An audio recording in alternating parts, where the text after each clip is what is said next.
We've recently had breakfast, and now that breakfast is over, just waiting for Ed to come pick us up, and then we're gonna head over to his place so we can actually do the studio tour.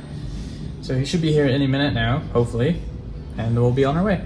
No, go ahead. What did you say? What do we like to drink? Yeah, I'm just going to quickly stop at, I'm not sure if you call them supermarkets in America.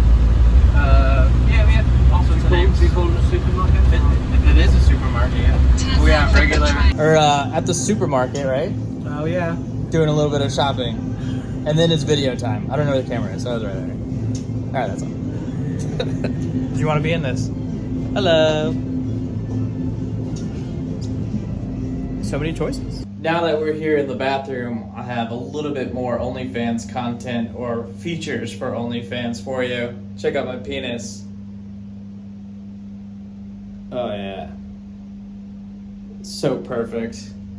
Anyway, you'll have to subscribe to OnlyFans for more. Peace.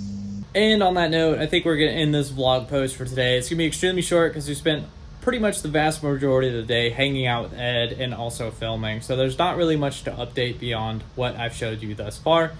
Yeah, so we'll see what's up. I don't know how often I'm going to keep making vlog posts from this point forward. There may be none, there may be one, there may be two, but there may also be none. We'll just have to feel it out and see where we go from here.